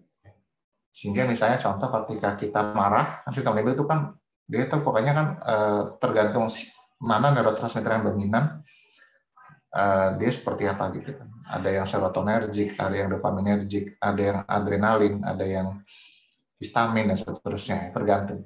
Ya, kita mungkin udah belajar sedikit banyak di situ. Nah, kalau misalnya kita lagi panas tuh, lagi fight or flight, adrenalin atau epinefrin itu muncul menjadi neurotransmitter dominan di limbik, maka organ pertama yang merespon itu adalah kolbu atau jantung, dalam bentuk heart rate-nya meningkat. Termasuk juga ketika marah itu kemudian ditenangkan gitu ya, mulai ada keseimbangan, yang tadinya adrenalin dominan banget, terus kemudian mulai disaingi oleh serotonin, udah mulai naik gitu ya, menginhibisi adrenalin itu ya, membuat feedback negatif, heart rate-nya menjadi normal kembali. Jadi gitu ya. Jadi termasuk ketika misalnya kita nggak biasa bohong gitu, bohongan maksiat, terus kita ya alhamdulillah terjaga dalam selalu jujur insya Allah gitu ya. Ketika kita dusta itu menyatakan hal yang berbeda dengan fakta gitu ya, itu kita nggak akan nyaman gitu, karena ada frontal yang berontak gitu, karena yang benar tuh ini loh, kenapa kamu ngomong begitu gitu. Jadi ada self correction yang terjadi sehingga membuat kacau limbik kita tiba-tiba. Nah, ketika limbik kita kacau, itu heart rate berubah. Jadi sebenarnya kenapa orang bohong itu kan sekarang itu ya alat pendeteksi kebohongan tuh ya, lie detector itu kan dia disadap EKG-nya, disadap kelenjar keringatnya gitu ya, dan segala macamnya. Jadi ketika orang yang bohong tuh kenapa sistem otonomnya menjadi kacau, yang menjadi berubah dan kedeteksi sama lie detector, adalah karena itu. Ya, sistem limbiknya jadi kacau. Gitu. Nah, itu yang terjadi. Nah, itu disadap secara indirectly lewat itu, sekresi keringat, kemudian heart rate. Ketika orang ngomong bohong tuh nanti heart rate-nya naik. Itu karena sistem limbiknya kacau. Walaupun ya katanya itu bisa dilatih. Katanya kalau orang yang bohongnya jago tuh bohongnya bisa dilatih sehingga tidak perlu menimbulkan heart rate yang meningkat itu. Sebentar ya semuanya.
Sorry. Ya gitulah jawabannya. Mohon maaf, potong. Oke, baik Dok. Terima kasih Dok. Dari penanya tadi apakah sudah cukup?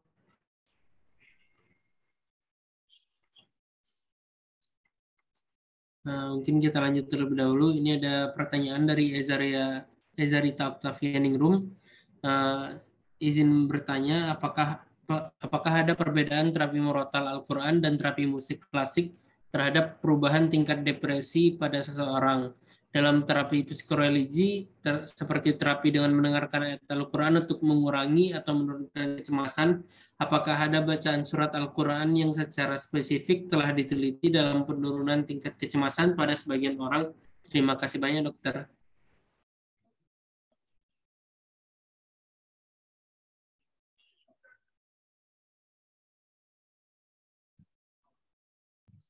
Terapi Quran gimana? Maaf. Apakah lebih gimana? Maaf, pertanyaannya gimana? Ya Dok, tadi pertanyaannya apakah ada perbedaan terapi murotal Al-Quran dan terapi musik klasik terhadap perubahan tingkat depresi pada seseorang gitu? Itu belum ada penelitiannya sih ya, terus terang ya. Belum ada. Jadi yang baru ada penelitiannya tentang gelombang EEG-nya tuh berubah gitu. Artinya yang terjadi peningkatan gelombang alfanya itu pada ya tadi dibandingkan yang musik klasik itu adalah resital Quran itu ya. Maksudnya gini, saya kan harus jawabnya walaupun saya punya bias ya, saya pengen Quran yang menang gitu-gitu ya, yang kita kan Islam. Tapi nggak boleh, saya sebagai saintis harus bicara kalau belum ada penelitiannya, belum ada penelitian. Gitu ya. Tapi ya dengan adanya temuan tadi EEG-nya seperti itu, mudah-mudahan potensinya lebih besar, mudah-mudahan. Nah, itu teman-teman nanti yang melanjutkan gitu ya. Melanjutkan. Silakan.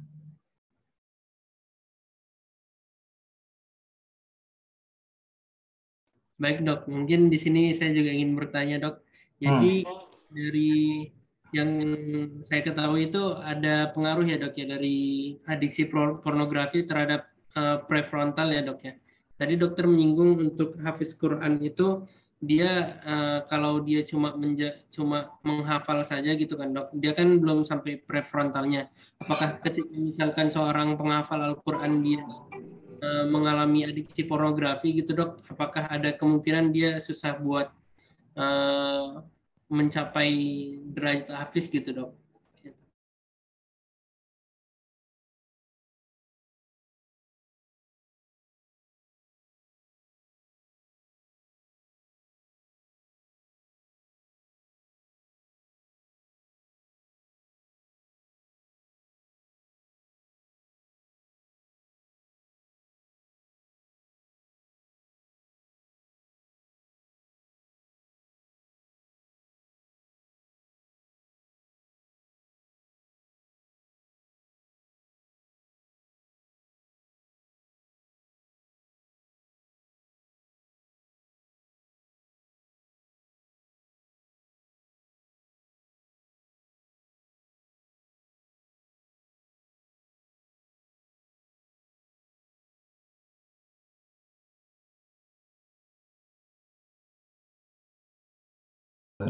Pasienku rewel banget ya. Gimana? Gimana tadi? Aduh, ya Allah, jadi nggak konsen. Gimana? Jadi kan kalau untuk orang-orang yang adiksi pornografi itu ada Adiksi pengaruh pornografi, ke betul. Kalau misalkan ada seorang menghafal Quran yang dia mengalami adiksi pornografi, apakah dia nanti bakal sulit untuk mencapai derajat hafiz Quran gitu Dok? Kan kalau hafiz Quran itu ketika dia menjaga isi-isinya juga gitu Dok. Ya. Mungkin saya nggak langsung jawab begitu ya. Jadi gini, sebenarnya saya pernah diminta bicara tentang mengkaji surat Luqman ya. Surat ke-31, surat Luqman dari sisi neuroscience untuk pendidikan anak. Jadi menarik ya sebenarnya dari pendidikan anak itu, kalau dalam beberapa redaksi surat Quran, surat Luqman itu orientasinya adalah orientasi mengembangkan prefrontal, intinya gitu. Ada beberapa yang khas itu di prefrontal. Contoh misalnya kan ada yang dilunakkan suara ya, melunakkan suara, karena suara yang paling nggak benar atau paling buruk itu adalah suara keledai. Keledai itu katanya kan tinggi, intonasinya nyaring, fales lah gitu kurang lebih gitu ya. Jadi mengatur suara itu prefrontal, dia tuh prefrontal bisa mengatur premotor untuk suara supaya suaranya tuh pas gitu. Ngasih kuliah tuh intonasinya pas, nggak meledak-meledak ya. Terus kemudian firm, tapi maksudnya pakai bahasanya tegas, tapi firm, tapi intonasinya nggak kayak marah-marah gitu ya. Itu seperti itu. Kemudian juga sederhanakan cara berjalan, itu juga prefrontal. Jadi premotor itu diaturnya di prefrontal. Nah, termasuk yang lain ya, misalnya contoh tentang membuat eskalasi, gradasi dan eskalasi, itu juga ada di surah Luqman. Nanti kapan-kapan. Nah, maksudnya sebenarnya salah satu termasuk dalam hal ini adalah misalnya hadis dijelaskan bahwasanya innama biustu liutamima makarimal akhlak, kan begitu ya. Sesungguhnya aku atau Nabi Muhammad SAW itu diutus, salah satu misi kenabiannya adalah menyempurnakan akhlak. Nah, akhlak itu pusatnya di prefrontal. Jadi sebenarnya salah satu misi agung dalam pendidikan anak, termasuk diutusnya Nabi untuk pendidikan atau memberikan pendidikan pada umatnya, pendidikan karakter itu, muaranya adalah dari sisi perspektif neuroscience adalah bagaimana mengembangkan prefrontal umat ini ke level yang terbaik. Nah, oleh karenanya semestinya semua ibadah itu arahnya ke sana, termasuk misalnya dijelaskan dalam Riyadhus Nabawiyah kutiba alaikumus syiyam kama kutiba alal ladzina min qablikum la'allakum tattaqun. Nah, tattaqun itu kan takwa itu dalam banyak ayatnya ya, misalnya tentang misalnya wasari'u ila magfiratin min rabbikum wa jannatin arduha samawati wal ardi uiddat lil muttaqin. Dijelaskan salah satu syarat orang bertakwa itu wasari'u ila magfiratin, dan bersegera untuk mencari ampunan. Jadi kalau kita punya salah, segera lari mencari ampunan. Nah, segera tahu itu salah dan kemudian koreksi, minta ampun gitu ya. Nah, itu adalah syarat-syarat karakter-karakter prefrontal semua. Mungkin ini ada kali ya. Mungkin ini sekedar share screen aja. Yang nggak ada, sebenarnya nggak ada urusannya sama ini sih, tapi buat aja kali ini. Jadi intinya ini kita takwa ya misalnya. Contoh ya, di Al-Baqarah ini kan jelaskan tentang bahwasanya kebajikan itu beriman pada Allah, hari kemudian malaikat-malaikat, jadi beriman pada yang gaib ya. Kemudian memberikan harta ya, charitable brain itu, jadi orang yang berdermawan, kemudian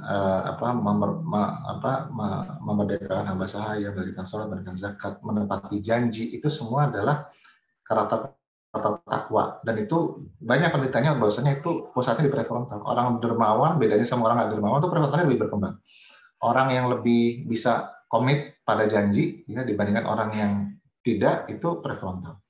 Termasuk orang yang bisa sabar atau resiliensinya bagus dalam segala kondisi, termasuk kesempitan, derita, dan peperangan, itu juga prefrontal.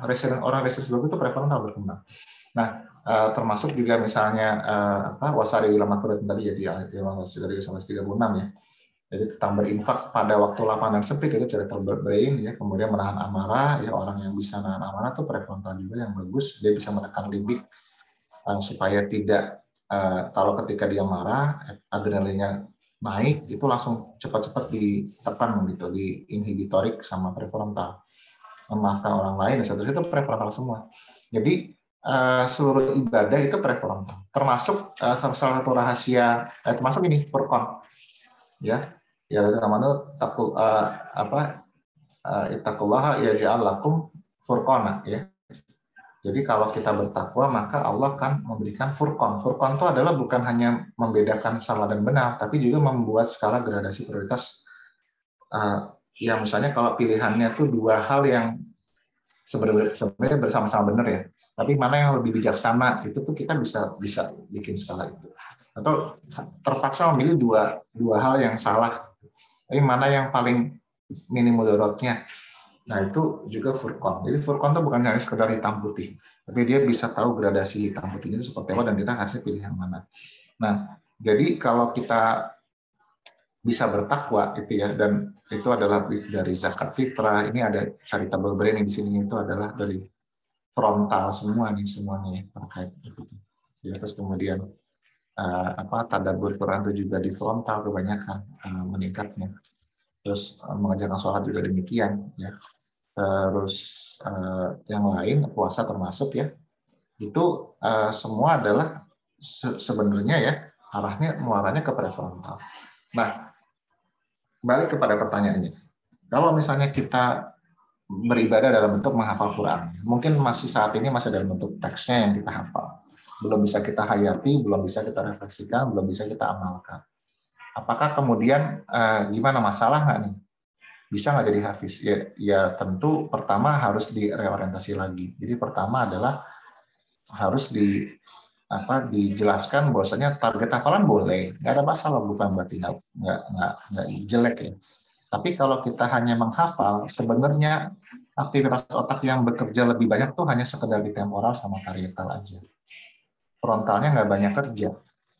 Kalau cuma menghafal ya, kita misalnya menghafalnya surat apa gitu, terus kita berkali-kali ngulang, terus bisa melantunkan persis gitu. Itu kerjaannya parietal temporal sama papes. Itu aja. Prefrontal nggak kerja sama sekali. Terus terang aja. Nah, kita baru bisa mengaktifkan prefrontal kalau kita bisa mentadabburi ayatnya. Jadi kita sambil melantunkan ayat itu, kita sambil menghayalkan yang relevan gitu sama ayatnya, merefleksikan, kemudian mengamalkan. Menjaga nilai-nilainya maksudnya. Jadi kita tahu hakikatnya, kita jaga hakikat itu benar itu. Nah, jadi kalau bahasa sih yang penting adalah kita bisa paradigm shifting itu. Bahwasanya yang kita butuhkan hari ini, alhamdulillah saat ini kita syukuri dulu, kita sudah punya hafalan berapa juz dan seterusnya, dan marilah kita mulai menggali kembali juz-juz yang kita hafal itu untuk kita hayati masing-masing ayatnya sampai setiap ayat yang kita hayati, dan kemudian kita jadikan karakter. Ya mungkin metodenya kalau kita udah alhamdulillah punya banyak hafalan berapa juz, mungkin kita rehat sebentar, maksudnya bukan rehat dalam gimana nggak ngapa-ngapain ya, tapi coba kita mulai mendesain kita seperti sahabat Nabi itu yang 10 ayat dia nggak kembali lagi sampai dia mengamalkan atau mengerti betul gitu. Nah coba kita begitu supaya ada balancingnya gitu, nggak cuma nambah tekstualnya. Masalahnya kan kadang-kadang kayak gitu yang suka jadi target tuh cuma itunya aja ya, di madrasah hafiz itu kan berapa juznya itu, dan itu yang dibangga-banggakan sama orang tua dan seterusnya. Padahal yang paling penting yang dibanggakan tuh akhlak sebenarnya. Orang tua tuh yang pasti bangga tuh kalau anaknya berakhlak baik, anaknya soleh dan solehah gitu kan. Itu kan karakter akhlaknya yang baik. Gitu. Ya.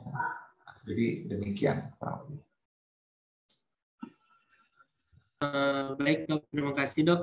Mengingat waktu yang sudah menipis gini dok, ini mungkin masih ada lagi teman-teman yang ingin bertanya, tapi waktu kita sudah mulai menipis, dan oleh karenanya sebelum kita tutup, Ihsan ingin meminta sedikit sepatah dua patah kata closing statement dari Dr. Pukofisa. Apakah boleh dok? Dari tadi kan saya udah ngomong, jangan saya lagi lah.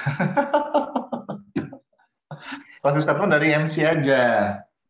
Dari moderator, sorry, MC. Dari moderator sama MC. Saya dari tadi ngomong terus. Oh, iya. Baik, mungkin di sini Ihsan izin sedikit. Nah iya betul begitu dong. Kita dibantuin. Jadi di sini ada beberapa yang bisa catat ya. Ada perbedaan antara orang yang sekedar menghafal dan yang mengamalkan ya. Karena menghafal dan mengamalkan itu berbeda korteks yang bekerja seperti tadi. Ketika kita hanya sekedar menghafal itu hanya di temporal dan parietal, kemudian sirkuit apes. Tapi kemudian ketika kita mengamalkan, merefleksikan, maka di situ akan ada peran dari prefrontal, yang mana itu adalah bagian dari pusat akhlak, di mana kalau kata dokter tadi pada surah Luqman itu adalah memaksimalkan fungsi prefrontal kita. Jadi di sini salah satunya dengan membaca Al-Quran, yang mana itu dapat memicu gelombang alfa ya. Gelombang alfa ini akan membuat kita tenang gitu, termeditasi dan juga itu visualisasi. Dan ini lebih efektif dibandingkan apabila kita mendengarkan musik-musik. Kalau dibandingkan antara Al-Quran dan musik. Kemudian hal yang perlu dicatat adalah tidak hanya membaca, ketika kita mendengarkan pun sebagaimana yang disinggung di Al-Quran, fastami'u lahu, yaitu kita menghambat stimulus-stimulus yang lain gitu. Jadi kita cuma fokus, kita cuma memfokuskan stimulus kita di pendengaran atau auditori gitu. Kemudian once itu dan juga meminimalkan gerakan-gerakan tubuh yang tidak penting. Itu beberapa hal yang bisa Ana sampaikan, Ana simpulkan dari materi dokter. Selanjutnya mungkin kita lanjutkan ke pemberian sertifikat kepada panitia. Disilakan untuk share screen terlebih dahulu sertifikatnya. Dan untuk sertifikat ini akan diberikan langsung oleh ketua pelaksana, yaitu kepada Melin. Kepada Melin, disilakan. Baik, terima kasih Ihsan selaku moderator. Baik dokter, perkenalkan saya Melinda. Di sini saya selaku perwakilan dari panitia webinar SKKI yang pertama.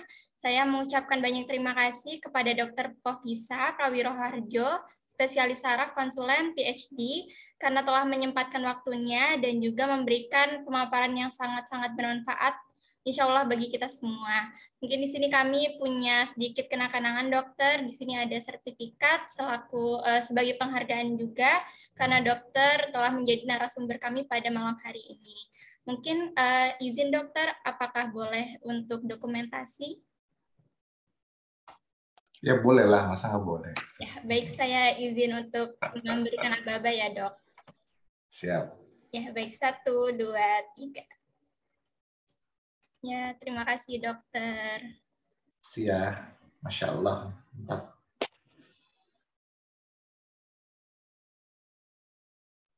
Udah merasa tua, saya udah berapa tahun yang lalu full DFT? Tahun 2005 ya. 17 tahun. Terima kasih dokter atas sharing ilmunya. Mungkin itu sertifikat hanya sebagian kecil yang bisa kami berikan, tidak sebanding apabila dibandingkan dengan ilmu yang dokter berikan kepada kami tadi. Gitu. Di sini ilmu dari Allah lah itu. Masya Allah.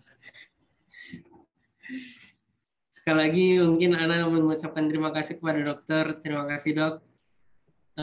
Dan kepada peserta untuk selanjutnya, yaitu kita akan masuk ke sesi post test. Mungkin bisa dikirimkan link post test kepada peserta. Ini untuk dikerjakan dalam waktu 3 menit.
Mungkin di sini Ana ingin menyampaikan ucapan terima kasih kepada dokter atas partisipasinya. Apabila dokter ada kegiatan setelah ini, disilakan. Apabila ingin live Zoom juga tidak. Terima kasih dok.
Baik, untuk waktu pengerjaan sudah usai ya teman-teman.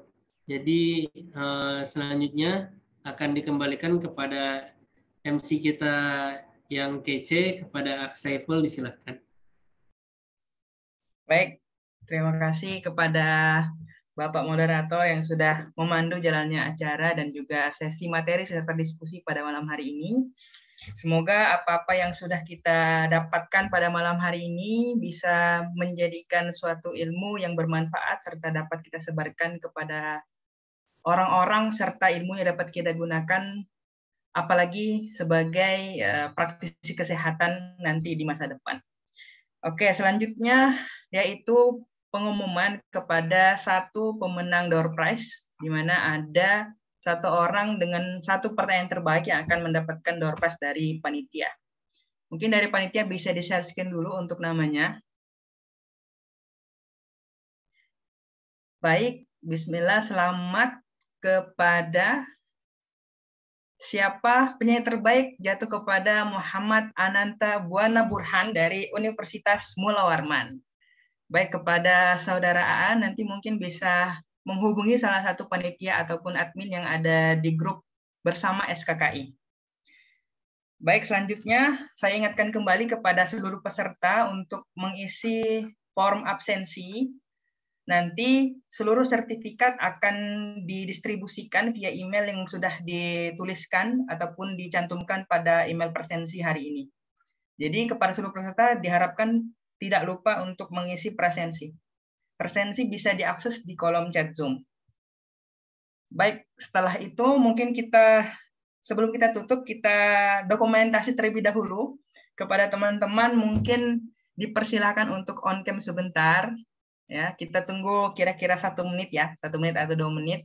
Yang tidak berhalangan bisa on cam dulu, kita dokumentasi.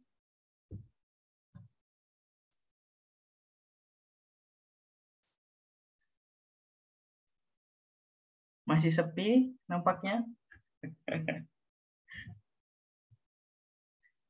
Ya, yang belum on cam bisa on cam dulu sebelum kita tutup ya, teman-teman.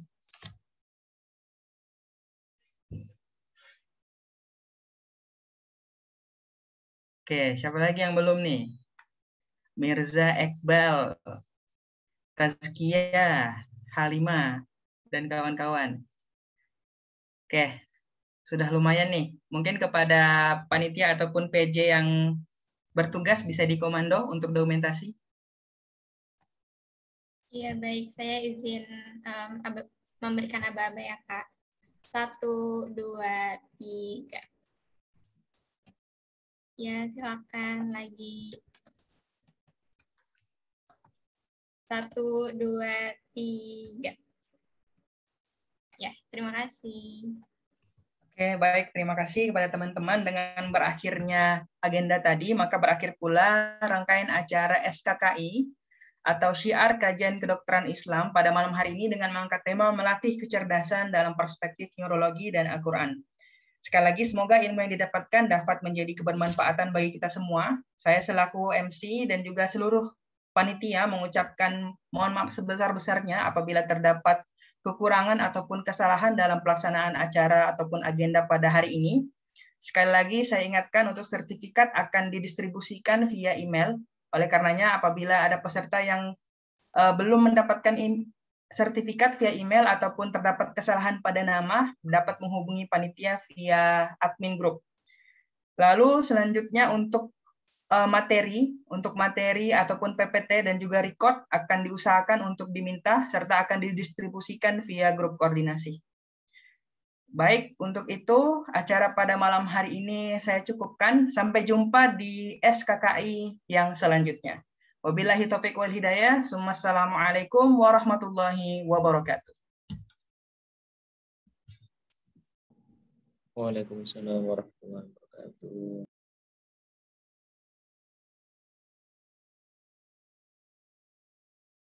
Terima kasih Melinda.